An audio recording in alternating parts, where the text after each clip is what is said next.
Hello guys, राज सनसन classes के YouTube channel में आपका फिर से एक बार स्वागत है दोस्तों। आज जो चैप्टर है वो चैप्टर कॉम्पिटेटिव एग्जाम से लेके आए हैं। जैसे कि कॉम्पिटेटिव एग्जाम्स में आपको देखने को मिलते हैं कुछ सवाल प्रायिकता से रिलेटेड।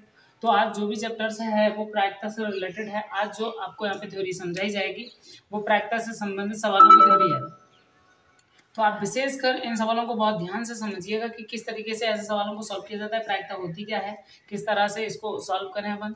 तो प्रायिकता का मतलब सीधा सा ये होती है कि पॉसिबिलिटी कितनी है, पॉसिबिलिटी कितनी है कि किसी भी कार्य के होने की पॉसिबिलिटी कितनी है। अब आपको ये पता होना चाहिए कि जैसे जो प्रोबेबिलिटी है या पॉसिबिलिटी है, यहाँ से अपन समझ सकते हैं कि किसी के घटना मतलब कि किसी घटना के घटित होने की जो प्रोबेबिलिटी होती है वो यस और नो से डिनोट की जाती है। यस और नो से डिनोट की जाती है। आप कह सकते हैं कि कोई भी घटना है या तो होगी या फिर नहीं होगी, या तो होगी या फिर नहीं होगी। तो नॉर्मली हम समझ सकते हैं कि किसी घटना के घटित होने के लिए एक पॉजिटिव और एक नेगेटिव दोनों पॉइंट होते हैं, और दोनों पॉइंटों के मिलने से एक घटना बनती है। क्या बनती है? एक घटना बनती है। तो यहाँ से हम समझ सकते हैं कि एक घटना के घटित होने में यस और नो दोनों का ही बराबर बराबर भाग होता है। अब यहाँ पे समझिएगा, जैसे कि हमसे कह दिया जाए कि एक फांसे को फेंका गया, एक पांसे को फेंका गया और उस पांसे को फेंकने से कह दिया जाए कि संख्या 3 आने की प्रायिकता क्या है। संख्या 3 आने की प्रायिकता क्या है?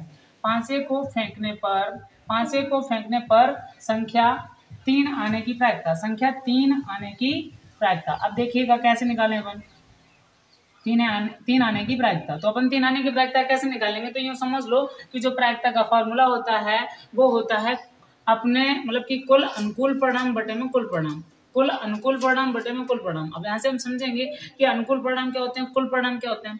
जैसे हमने पांसे को फेंका, तो पांसे को फेंकने पे जो चीज हमें मिल सकती है वो कुल परिणाम में आएगा, और जो चीज हमें मिली है वो अनुकूल परिणाम में आएगा। तो हमने कहा कि 3 आने की प्रायिकता, तो हम कह सकते हैं कि जो 3 आने मतलब जो हमारे हिसाब से 3 आएगा वो तो हो गया अनुकूल परिणाम। तो अनुकूल परिणाम 3 कितनी बार आ सकता है? तो पांसे को फेंकने पर हमें 1 मिलेगा, 2 मिलेगा, 3 मिलेगा, 4 मिलेगा, 5 मिलेगा, 6 मिलेगा। इन 6 अंकों में से कोई एक आ सकता है। हमें सिर्फ 3 चाहिए। कितना चाहिए? 3 चाहिए। तो हम कह सकते हैं कि जो हमारे अनुकूल परिणाम है वो 3 है। कितने हैं? 3 है। कुल परिणाम हम कहते हैं कि कुल परिणाम कितने हैं? पांसे को फेंकने से हमें कितनी संख्या मिलेंगी? आप कहेंगे टोटल 6 संख्या मिलेंगी। तो हमने कहा कि कुल परिणाम हमारे 6 हैं। कितने हैं? 6 हैं। तो अनुकूल परिणाम सिर्फ एक था। क्या था? सॉरी, अनुकूल परिणाम में अपन कहेंगे कि 3। तो 3 कितनी बार आ सकता है? तो 3 तो सिर्फ एक ही अंक है। 3 तो सिर्फ एक ही अंक है, तो अपन कहेंगे कि एक बार। और टोटल अंक कितने हैं? 6।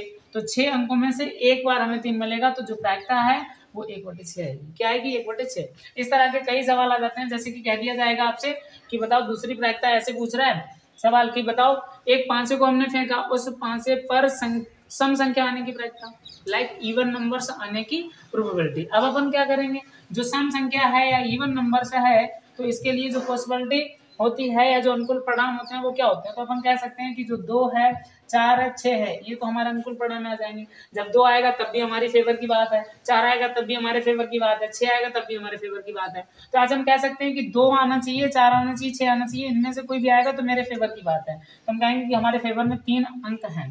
टोटल अंक कितने हैं? आपका होगा टोटल 6 अंक है, तो अपन में 6 आ जाएगा। तो इसकी जो प्रायिकता है वो अपन कह सकते हैं 3 × 3, 3 × 6, 1/2 होगी। इस तरह से हम प्रोबेबिलिटी निकालते हैं। इस तरह से हम प्रोबेबिलिटी निकालते हैं।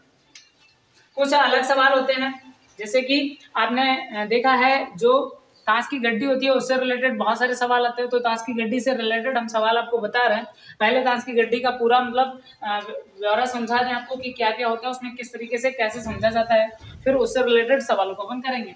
तो ताश की गड्डी में टोटल 52 कार्ड होते हैं। कितने कार्ड होते हैं? तो अपन कहेंगे टोटल 52 कार्ड्स होते हैं। 52 कार्ड्स होते हैं।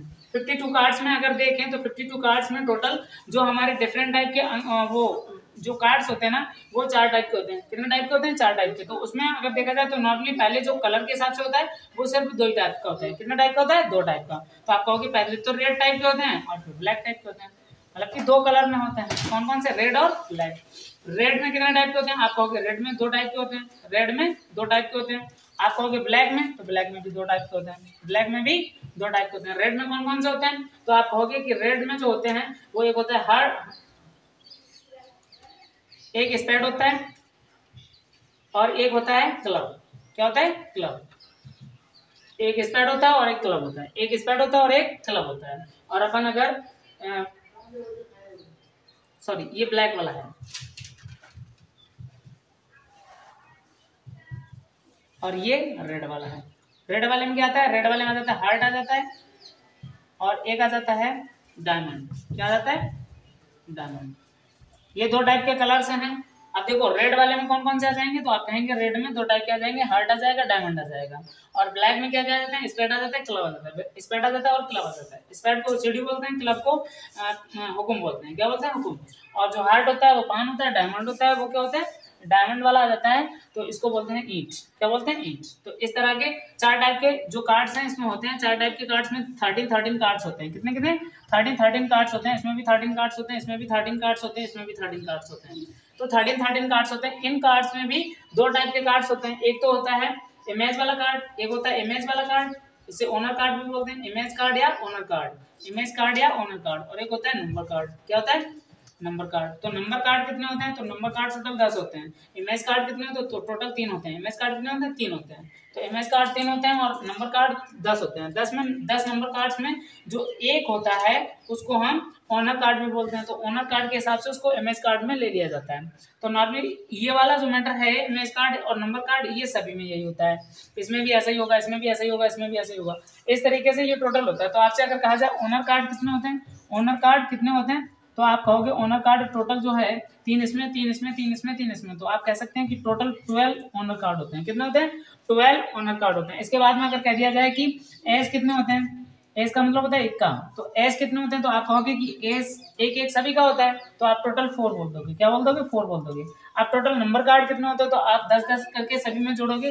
तो जो नंबर कार्ड है वो नंबर कार्डों की संख्या टोटल 40 हो जाएगी। कितनी हो जाएगी, 40 हो जाएगी। तो इस तरह से ये टोटल 52 कार्ड्स हैं। आप इसमें क्वेश्चन कैसे बनता है आप ये समझिएगा। क्वेश्चन कैसे बनता है, जैसे मैंने कह दिया कि अच्छी तरह से फेंटी गई एक गड्डी से, अच्छी तरह से फेंटी गई एक कार्ड की गड्डी से एक पत्ता यादृच्छिकता निकाला जाता है, एक पत्ता यादृच्छिकता निकाला जाता है। अब कहा जाए कि उस पत्ते के एस होने की क्या प्रायिकता है, एस होने की क्या प्रायिकता है, अब बताइएगा। अब टोटल 52 कार्ड्स हैं। टोटल कितने कार्ड्स हैं, 52। अब 52 कार्ड्स में से मैंने एक कार्ड निकाला, उस कार्ड के एस होने की क्या प्रायिकता, तो आप कहोगे कि एस जो है टोटल हमारी फेवर में कितने होते हैं, तो आप कहोगे टोटल हमारी फेवर के 4 होते हैं। 4 में से कोई सा भी आएगा हमारी फेवर की बात होगी। तो आप कहोगे कि हमारी फेवर में टोटल 4 अंक हैं। कितने अंक हैं, 4। आप कहेंगे कि टोटल कितने हैं, तो टोटल 52 कार्ड्स हैं। तो अपन लिखेंगे 52। टोटल कार्ड कितने हो जाएंगे, 52। तो जो प्रायिकता है वो 4/52 आ जाएगा। तो 4 बन जा 4, 4 बन जा 4, 4 3 जा 12, तो 1/13 आ जाएगी। तो यहाँ से हम कह सकते हैं कि जो प्रायिकता है वो 1/13 आएगी। तो इस तरह से कई रिलेटेड क्वेश्चन, अभी कभी ऐसे ऐसे क्वेश्चन आ जाता है कि बताइए कि 52 कार्ड्स की फिटी हुई गड्डी में से किसी एक पत्ते को अधिक से निकाला जाता है। उस जो कार्ड हमने निकाला है उसके रेड कलर के होने की क्या प्रायिकता है, रेड कलर के होने की क्या प्रायिकता है। तो आप कहोगे कि रेड कलर के टोटल कार्ड्स कितने होते हैं, तो आप कहोगे कि 52 कार्ड्स को आधे आधे बांट दिया गया था। तो इधर कितने थे, इधर टोटल थे 26 कार्ड और इधर भी टोटल थे 26 कार्ड। तो 26 कार्ड रेड हैं। तो आपने कहा कि रेड कलर की जो प्रायिकता है वो क्या होगी, रेड कलर की जो प्रायिकता है वो क्या होगी, तो रेड कलर की प्रायिकता हम निकाल लेंगे। तो उससे पहले हम कहेंगे कि रेड कार्ड जो है हमारे फेवर के हैं वो कितने हैं। तो आप कहोगे कि टोटल 26 कार्ड रेड होते हैं जो हमारी फेवर के हैं। हम कहेंगे टोटल कार्ड कितने हैं, तो आप कहोगे 52। कितने हैं, 52। तो अपन 52 कर देंगे। अपन कितना कर देंगे, 52 कर देंगे। तो अपन 52, तो 26 में 26 और 26 टू जा 52। तो यहाँ से हम कह सकते हैं कि जो टोटल कार्ड्स की जो प्रायिकता है वो 1/2 आ जाएगी। क्या आ जाएगी, 1/2 आ जाएगी। तो इस तरह से कई रिलेटेड क्वेश्चन आपको समझने में आएंगे। तो प्रायिकता के इन चैप्टर्स को आप अच्छी तरह से समझ पाएंगे अगर आप इस YouTube चैनल से जुड़ रहिएगा और आप अपने जो स्टडी टॉपिक्स हैं उनको आप कमेंट में लिखा कीजिएगा। तो आप यहाँ से आज प्रायिकता का जो चैप्टर है इसको समझ गए। ये चैप्टर सिर्फ और सिर्फ कॉम्पिटेटिव एग्जाम्स में ही नहीं बल्कि नॉर्मल क्लासेस में भी आ जाता है। जैसे कि 8th क्लास है, 9th क्लास है, 10th क्लास है, इस क्लासेस में जो प्रायिकता के क्वेश्चन बनते हैं वो इसी से बनते हैं। तो आप यहाँ से वो भी समझ सकते हैं। Thank you so much.